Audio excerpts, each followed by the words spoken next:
suis ravie de vous retrouver pour une des vidéos que j'avais le plus hâte de tourner sur cette chaîne cette année. Donc non, ce n'est pas la palle du mois de la fantasy. Donc si vous me connaissez un peu, c'est forcément une autre palle en rapport avec le SFFF. Et c'est tout simplement pour vous montrer ma palle du Cocorico Challenge 2024. Alors j'avais déjà participé l'année dernière puisqu'il était... Donc c'est un challenge de base qui a été créé par Camelot Magicato, donc de Camille, sur YouTube, que je suis également sur Instagram depuis ça commence à faire, depuis quelques années. C'est vrai que c'est une chaîne dont j'adore écouter les recommandations, j'adore voir ses avis lecture, bref c'est quelqu'un que je vous conseille d'aller suivre si ce n'est toujours pas le cas. Et je vous mettrai de toute façon les chaînes des créatrices en barre d'infos quoi qu'il arrive. Voilà, et cette année en fait elle a décidé, parce que je pense qu'elle n'avait pas forcément le temps cette année par rapport aux autres années, elle a décidé de se faire aider de deux autres personnes, une que je connais déjà très bien parce que je la suivais déjà, qui n'est autre que Lucie de Lucie a lu, et une autre personne que j'ai du coup appris à découvrir grâce à ce challenge. Je veux pas me tromper sur son pseudo, je suis désolée, c'est Plopina Bubble 42 qui a également donc un compte Instagram et une chaîne YouTube, donc je vous mettrai toutes ces infos de toute façon comme je vous le disais en barre d'infos. Et du coup elles ont recréé ce Cocorico Challenge toutes les trois, sauf que, et ça m'arrange parce que j'étais un poil frustrée, moi je suis pas très fan des challenges qui durent vraiment pas longtemps, genre un mois, quelques semaines ou ce genre de choses. Et là j'étais ravie de découvrir que ce challenge durait maintenant 3 mois. Septembre, octobre, novembre. Parfait, c'est absolument parfait. Bon, en gros c'est la même durée que le pack, donc le Pumpkin Autumn Challenge, sauf que du coup cette année j'ai décidé de ne pas participer au pack et de ne participer que au Cocorico Challenge. Alors, en quoi consiste le Cocorico Challenge? Il consiste tout simplement à lire pendant 3 mois beaucoup de SFFF francophone. Donc voilà, c'est tout simple. Ensuite, elles ont fait tout un système de paliers, de challenge, de menus, etc. De paliers en fonction d'à quel point on veut participer, à quel point on est compétitive. Mais voilà, donc moi j'ai fait ma palle avec les différents menus, les différentes catégories. Donc je vais vous partager tout ça parce que j'adore faire des pales. Je pense que vous commencez à me connaître. Et d'autant plus que je trouve que je ne lis pas assez de SFFF francophone, ce qui est fortement dommage puisque j'en ai dans ma palle et qu'il y en a tous les ans qui sortent énormément. Et je sais pas, enfin... Après, j'ai plus l'habitude maintenant de me tourner vers des auteurs que je connais parce que je suis sans cesse à la recherche du coup de cœur, et je sais chez certains auteurs anglophones que je ne vous citerai pas parce que je pense que vous en avez marre, des coups de cœur chez eux, voilà, alors que ça peut très bien arriver également en francophone, donc c'est un peu débile. J'avais fait des bonnes découvertes avec, alors là je l'ai pas encore découvert en CFFF, mais j'avais adoré La Plume de Manon Fargeton, j'avais adoré à l'époque le tome 1 Magic Charlie d'Audrey Alouette, j'avais adoré Cassandra O'Donnell avec La Légende des Quatre, l'école, je sais plus comment ça s'appelle, série un peu plus jeunesse, j'ai un trou de mémoire. Bref, il y a pas mal d'auteurs français que j'ai déjà découvert. Il y a également un livre chez Gulfstream dont je ne me souviens plus, que j'avais énormément aimé, qui était un one shot. Bref, de toute façon, si vous cherchez des plumes francophones, franchement n'hésitez pas à aller voir chez Gulfstream parce que vous en aurez beaucoup en jeunesse et young adulte. Voilà un peu pour ça, ce qui me fait une bonne transition puisque le premier livre que je peux vous présenter est un livre de chez Gulfstream. Du coup elles ont divisé ce challenge en 4 catégories, donc sur l'école, sur le thème entier qui est un peu la rentrée, l'école, etc. Alors en premier menu nous avons Dark Academia, ensuite Light Academia, Woke Academia et Green Academia. Donc je vais vous présenter pas un livre pour chaque catégorie, ça dépend. Au départ c'est ce que je voulais faire et puis après j'avais trop de livres francophones dans ma palle et je voulais absolument tous les lire en 3 mois et du coup voilà, j'en ai mis plus que 2, puis plus que 1 pardon, et quoi qu'il arrive, au moins je préfère avoir le choix d'en avoir trop que pas assez. Le premier menu qui n'est autre que le menu Dark Academia, dedans il y a 3 catégories, donc je vais vous les présenter tout de suite. La première catégorie c'était la catégorie Tweed, donc on devait, donc qui parle d'école, d'hiver, d'automne, sombre avec des couleurs automnales sur la couverture, ou qui parle de nostalgie. Alors j'ai eu énormément de mal à trouver là-dedans, je sais pas pourquoi, parce que autant, c'est ce qu'on disait avec Lauralie, Si ça avait été une traduction ou quoi, je l'aurais facilement trouvé dans ma palle, mais là en francophone j'ai eu vraiment du mal à trouver. Et finalement je me suis tournée vers le livre rouge de Pascaline Nolo, donc comme je vous le disais qui est sorti chez Gulfstream dans la collection Électrogène, qui est une réécriture du petit chaperon rouge très très sombre. Donc voilà, le mot-clé que j'ai choisi, le mot sombre. C'est violent, c'est gore, c'est gênant, enfin voilà, apparemment, bon, faut s'accrocher quand même. C'est du young adulte, mais à la limite entre le young adulte et l'adulte, je pense, niveau violence, etc. Alors, j'en sais pas plus que ça, je veux pas en savoir plus, et je pense que ce sera parfait pour l'automne, pour l'automne tout simplement, parce que plus on se rapprochera d'Halloween, cette période-là, plus ce sera un peu flippant, donc pourquoi pas lire ça. Ensuite, dans la deuxième catégorie, donc c'était stylo plume, il fallait quelque chose qui parle de correspondance, d'échange ou de roman choral. Encore une fois, si j'avais le prix dans mes traductions, roman choral, aucun souci. Là, je n'y arrivais pas. Du coup, j'ai sorti un livre. Alors, je dois avouer que c'est vraiment pas celui qui me fait le plus envie, mais en même temps, c'est aussi à ça que sert ce challenge, je pense, c'est à sortir des livres qu'on n'aurait pas forcément sortis autrement. Donc je dois lire le tome 2, d'ailleurs me suis pas décalée, le tome 2 d'Absolu de Margot Dessen, donc dans la collection Big Bang chez Brajlon. Je vous dis ça parce que je sais qu'à l'époque où le tome 1 était sorti, il y avait eu énormément de coups de cœur. Ça n'avait pas été un coup de cœur pour moi, donc je vous ai pas dit, mais c'est de la dystopie, ça se passe à Varsovie. Une Varsovie dans les années, je sais plus dans quelle année par rapport à notre année, mais je vous le dis, c'est une dystopie, et en gros, il y a des gens qui sont envoyés tous les ans dans un espèce grand espace confiné avec des murailles autour, etc. Et c'est un endroit où il y a une espèce de bête qui a ravagé tout Varsovie à l'époque, toute une partie de Varsovie. Et ils sont 100 chaque année, je crois, à être envoyés dans cet espace pour essayer de tuer cette créature. Et puis bon, c'est là où on va avoir le petit mélange de labyrinthe, divergente, etc. Parce que chacun a sa spécialité, entre guillemets.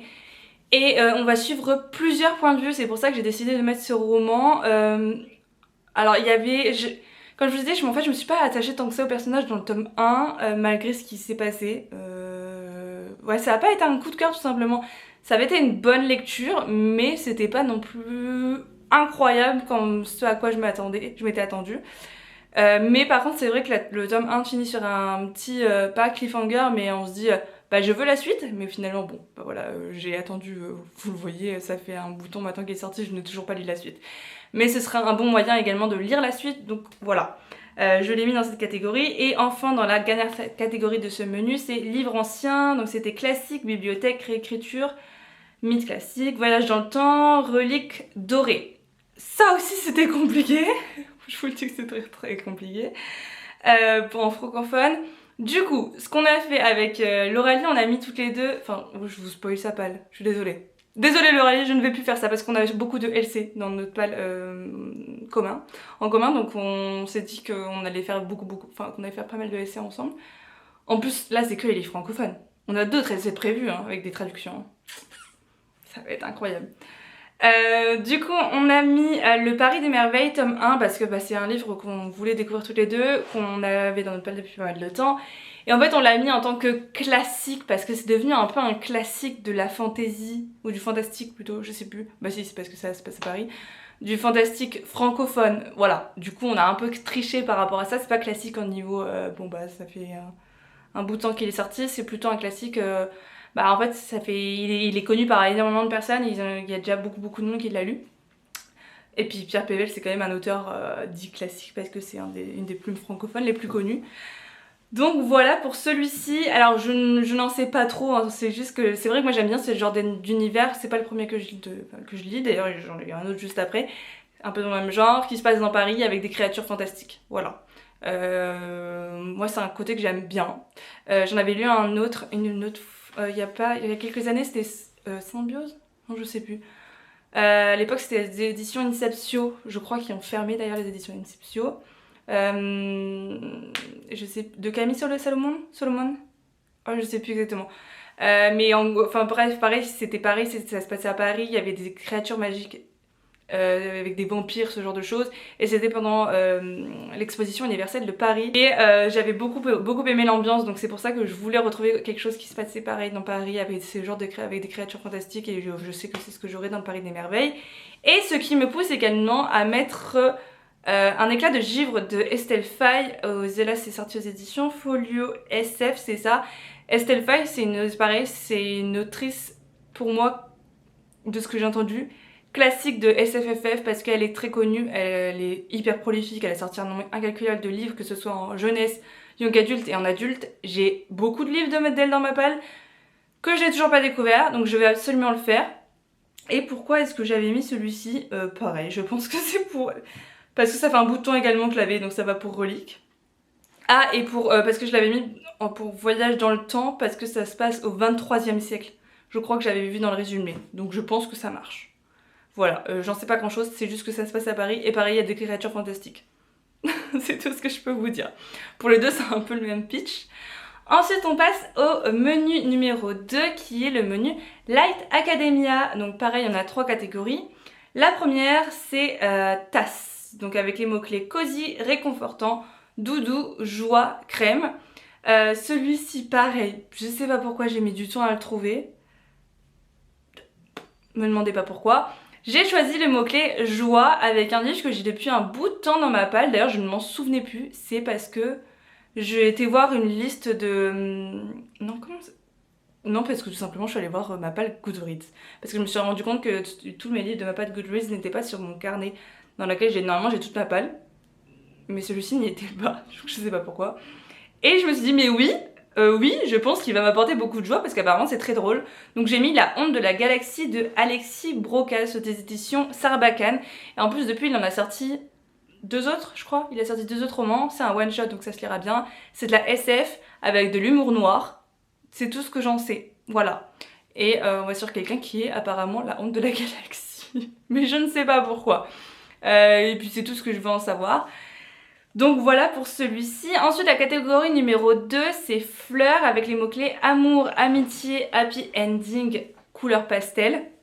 Je pense que couleur pastel, amour marche.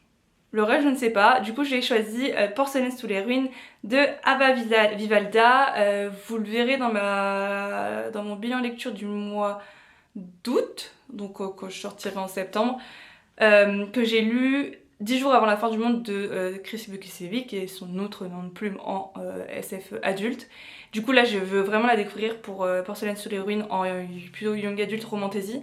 Parce qu'en plus j'ai vu énormément de bons retours, de 1, et de 2 j'ai vu vraiment de bons retours de gens qui l'apprécient énormément en SFFF adulte. Donc je me dis que franchement ça peut totalement le faire, malgré le fait que je suis un peu tannée de la romantasy. Je pense que celle-ci pourrait le faire juste par rapport à la plume de Ada Vivalda. Et enfin la dernière catégorie, vous voyez pour ce menu j'ai été très sage, j'ai mis un livre par catégorie et ça me va très bien comme ça parce que je me dis sinon je n'aurai jamais le temps de tout lire. C'est la catégorie pinceau, donc avec les mots-clés art, optimisme et créativité. Donc j'ai choisi d'y mettre Prospérine, virgule, point et la phrase sans fin de Laure d'Argelos parce que Laure d'Argelos, j'ai 2 livres dans ma palle d'elle. Et que c'est une autrice francophone que je veux absolument découvrir depuis très longtemps. Parce que de base, ce livre avait été publié en auto-édition, il me semble. Alors je sais plus, je crois. Bah du moins, les Oubliés d'Astrolune avaient été publiés en auto-édition. Celui-ci, je sais plus, mais du coup, il est publié chez Rivka. Il a changé d'édition, moi j'ai la toute première. Et je l'ai mis par rapport au côté créativité. Et parce qu'en fait dedans, je sais pas si vous avez déjà eu l'occasion de feuilleter un peu ce livre, mais il y a une mise en page qui est hyper particulière parce que, en fait, dedans, je sais que c'est un espèce de, pas cosy mystery, mais un peu dans le genre.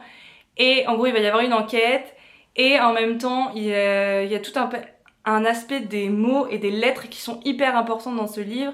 Et en fait, il y a tout un aspect mise en page des phrases également qui le sont. Donc il y a des phrases qui partent dans tous les sens sur certaines pages. Donc je pense que pour l'aspect créativité, on est totalement dedans. Dites-moi si je me trompe, mais je ne pense pas, sincèrement. Et encore une fois, je vous dis, c'est une autrice que je veux absolument découvrir.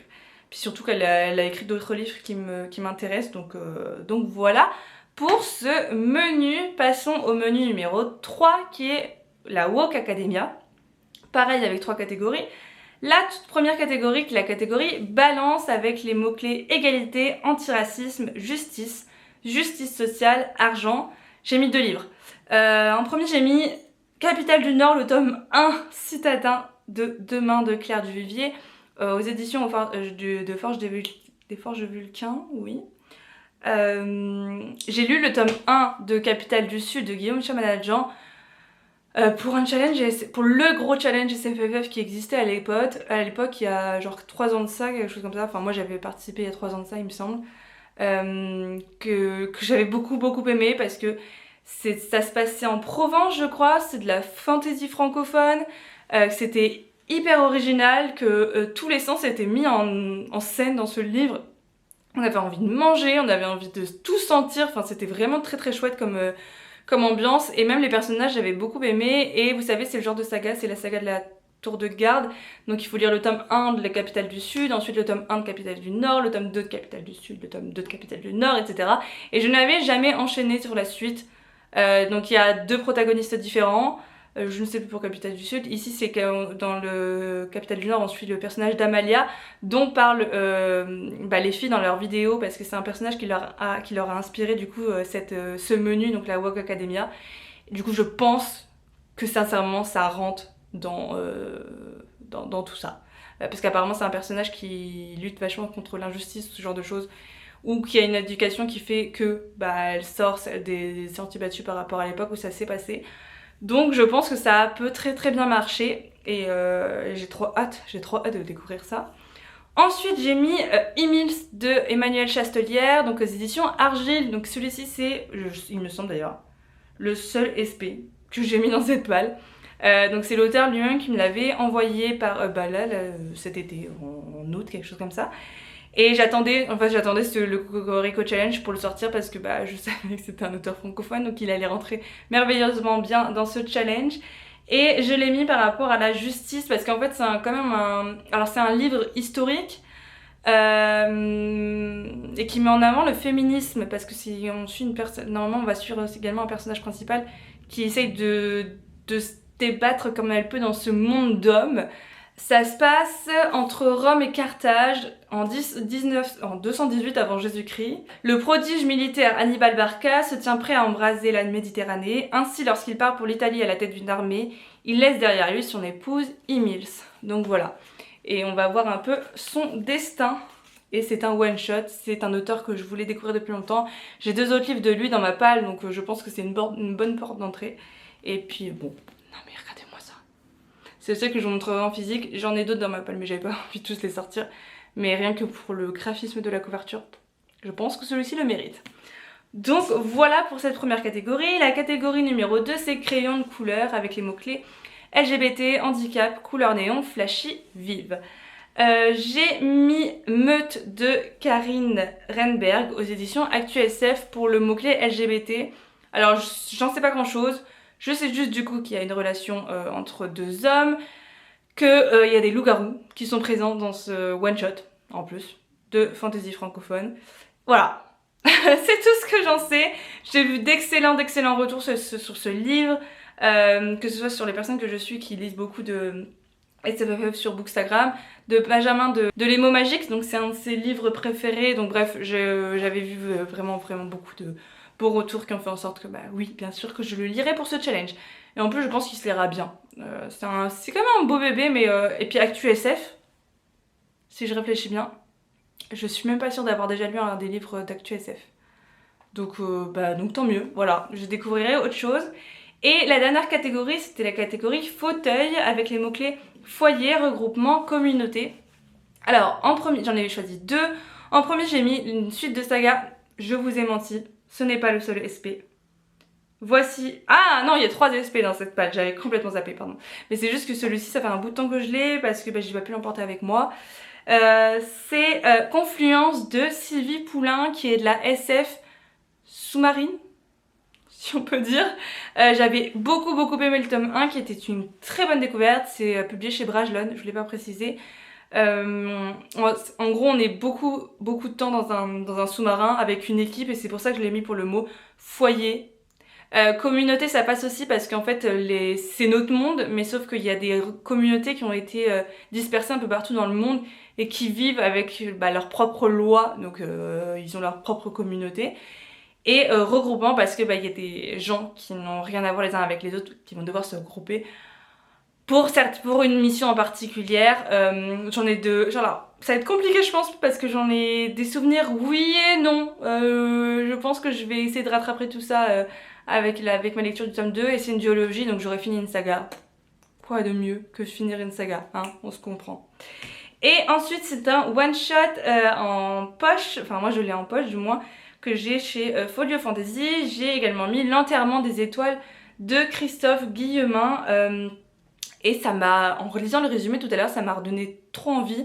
Et je l'ai mis par rapport au mot-clé communauté parce que,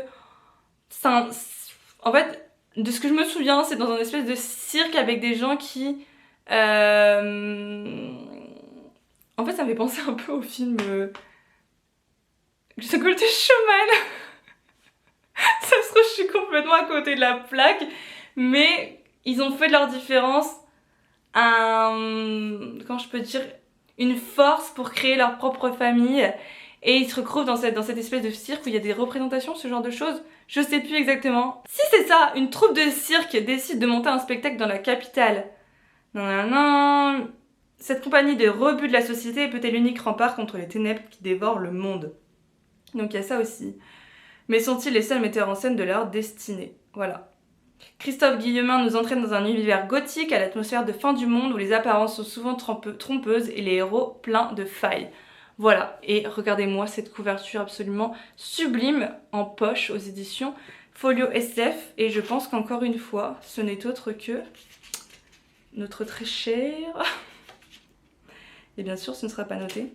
Je pensais que c'était Aurélien Polis. Oui, c'est ça, Aurélien Polis qui a fait la couverture magnifique. Donc voilà pour ce menu. Donc c'est parti pour le dernier menu qui n'est autre que le menu Green Academia avec toujours 3 catégories et bien sûr j'en ai pas su choisir. Dans chaque catégorie j'ai mis 2 livres. Bon, voilà. Hein. C'est celle qui m'a le plus inspirée et c'est limite celle qui a les livres qui me font le plus envie. Mais non, même les autres me donnent très très envie. Première catégorie, herbier avec les mots-clés nature, forêt, apprentissage, alchimie, animaux, insectes, verts. Un livre que je mets d'absolument toutes mes pales. Donc là, si je ne le sors pas, vous pouvez me taper sur les doigts. C'est exaspérant. Genre vraiment, en plus j'ai adoré le premier tome, donc c'est débile en fait. Sors la suite et en plus c'est une trilogie, c'est la jeunesse, ça se lit vite, c'est pas très gros. Bref, j'ai pas d'excuses. C'est le tome 2 de Steam Seller de Ellie S. Green. Je vous le dis, j'ai adoré le tome 1, franchement une aventure incroyable avec des pirates dans l'air, une fille qui de base habitait sur Terre et qui du coup est arrivée dans cet équipage de membres hyper loufoques de pirates. Il y a du coup un des tropes que j'adore le plus, donc la fin de family, parce qu'ils sont tous très gentils avec elle. Et ils l'accueillent comme si c'était vraiment un membre de leur famille. Et en fait, la fin, c'était très chouette parce que ça ouvrait vers une autre partie de l'univers qui était très intéressant. Et du coup, j'ai mis par rapport au mot-clé alchimie parce que, on le sait, là-dedans, dans cet univers, le plus gros mystère, ce sont les alchimistes. Donc je pense que ça marche parfaitement bien. Je vous le disais, c'est une trilogie. J'ai, je crois, les 3 tomes dans ma palle, tous dédicacés parce qu'à chaque fois que j'allais voir Ellie S. Green en salon, je lui faisais dédicacer un nouveau tome que j'ai acheté sur place. Donc voilà, je n'ai pas d'excuses, vraiment pas. Ensuite, le deuxième que j'ai mis, et pas des moindres, ça fait partie un peu des reliques de ma palle entre guillemets parce qu'il est sorti depuis un moment, que je l'avais acheté, enfin... Non, il était dans ma wishlist depuis un moment, c'est juste qu'à un moment donné, il était en rupture de stock chez les moutons électriques et en fait, ils ont refait une réimpression. Du coup, j'ai pu le reprendre en grand format parce qu'entre temps, il était sorti en poche. Bref, je raconte ma vie, tout ça pour vous dire que j'ai mis Manège de Stéphane Plateau, qui est une des sagas les plus appréciées en fantasy francophone. Stéphane Plateau, c'est un auteur belge et en fait, j'en avais même parlé à l'époque avec Christelle Labos qui me l'avait conseillé elle-même. Parce que c'est un ami à elle et elle adore sa saga. Et vraiment, genre, tous les avis que j'ai vu passer sur cette saga sont absolument incroyables. Apparemment la pub est très onirique, très très belle. Il y a une grosse partie qui est mise sur le voyage en tant que tel et l'environnement qui entoure ce voyage. Donc la nature est très importante, donc c'est pour ça que je l'ai mis dedans, parce que je pense que ça marche très bien. Ensuite, dans la catégorie numéro 2 qui est feu de camp, je pense, il y a les mots-clés légende, tradition orale, conte. Pareil, un livre que j'ai dans ma palle depuis 2-3 ans parce que j'avais rencontré l'auteur au salon... C'était où? Je sais plus si c'était les Aliénales ou Trolls et légendes. Un des deux, adorable, adorable, vraiment. David Brie, oui c'est ça. Donc j'ai mis son one shot, Le Chant des Géants aux éditions de L'Homme sans nom, qui me donne envie depuis sa sortie, donc ça fait commencer à faire un bout de temps. Et je l'ai mis par rapport au mot conte, parce que dedans on parle des ogres, des trolls. Oh je sais plus. Bref, il y a une histoire qui est contée tout du long et du coup je savais que c'était bon pour le mot. Mais n'importe quoi, de géant. C'est dans le titre. Non mais je suis complètement barrée moi. On parle de géants, bref, voilà, c'est tout ce qu'il y a à savoir et je savais qu'il y avait le mot conte dans le résumé également, donc ça marche très bien, c'est un one shot, donc ça se lira bien. Ensuite un tome 1 d'un auteur qu'on m'a conseillé depuis très longtemps, que j'avais déjà découvert parce qu'il avait sorti chez Big Bang, je crois, non Castlemore, je sais plus. Avec attendez, je vous dis ça tout de suite. Avec Silène Edgar, c'était 14-14, je crois, un truc comme ça. C'était un récit plutôt sur la guerre en jeunesse. J'avais adoré leur plume à tous les deux. Donc Silène Edgar, je l'ai déjà découverte avec... je ne sais plus le nom. C'est le tome 2, La vie miraculeuse, mais le tome 1, je sais plus. Bref, sa duologie chez Brajlon. J'ai adoré le tome 1 et Paul Bjorn, je l'ai encore jamais découvert et c'est vraiment une duologie qui m'a été extrêmement conseillée par Lauralie et également par Amandine de Plume des Chimères parce que c'est une de ses sagas préférées. Donc voilà, j'ai mis par rapport à tradition orale et légende parce que je crois que c'est une guerrière qui va raconter comment à l'époque elle était... Enfin, en fait, elle va raconter son histoire à celui qui la détient et comment elle est passée de domestique de quelqu'un à son compagnon de voyage, etc. Et donc elle va raconter toute son histoire et pendant tout ce temps-là, elle va essayer de monter un plan pour s'échapper. Voilà un peu pour celui-ci et donc les 2 tomes bien sûr sont déjà sortis. Moi j'ai la version poche mais c'est sorti sinon chez Brajlon. Et enfin la dernière catégorie c'est Map Monde avec les mots-clés voyage, SF, voyage initiatique, voyage maritime, moyen de transport, colonialisme.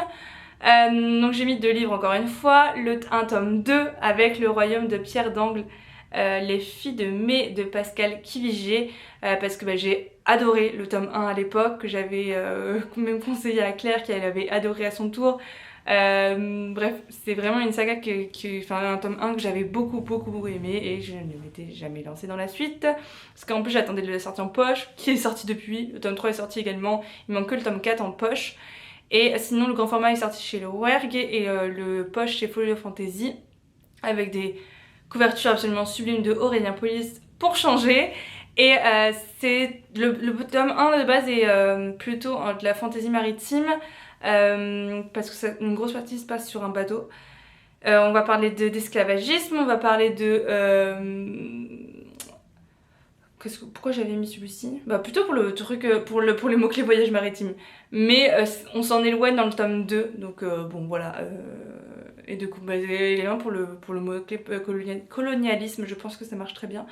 Et j'avais beaucoup aimé les 2 personnages principaux. Elle qui est un peu plus froide, un peu plus compliquée à apprécier au début, mais on n'en sait pas trop d'ailleurs sur elle dans ce tome 1, donc je pense que plus on avancera dans la saga, mieux ce sera. Et le personnage principal masculin que j'avais adoré, très mignon, très gentil, vraiment, et qui retourne du coup dans son royaume pour reprendre des rênes. Voilà. Ce que je peux vous en dire, il y a une espèce de malédiction qui touche ce royaume et on en apprend un peu plus à la fin du premier tome et du coup ça m'avait tellement donné envie de lire le tome 2 mais je ne l'avais pas fait, bien sûr. Et enfin le dernier livre de cette palle, donc j'ai choisi de mettre L'enfant de Oui, un L. Apostrophe. De la chaîne de Nathan Guibert, donc qui est publié chez Gulfstream dans la collection électrogène, c'est ça. Donc c'est le dernier SP de cette palle que j'avais reçu l'année dernière. J'ai pas du tout le temps de le lire. C'est tout simplement pourquoi est-ce que je l'ai mis ici?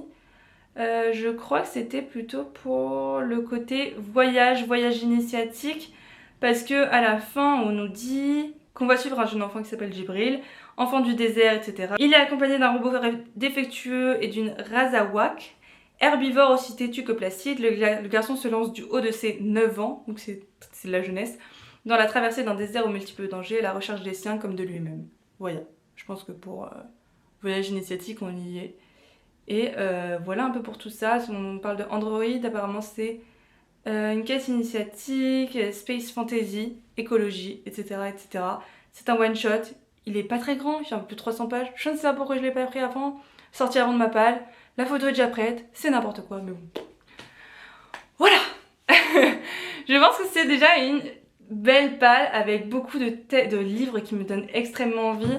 Ce sera une partie de ma palle de ce que j'ai prévu de lire pour les mois à venir, parce que forcément il y a des traductions que j'attends, des livres que je veux lire en plus, qui sont également des traductions anglophones, donc là pour la plupart.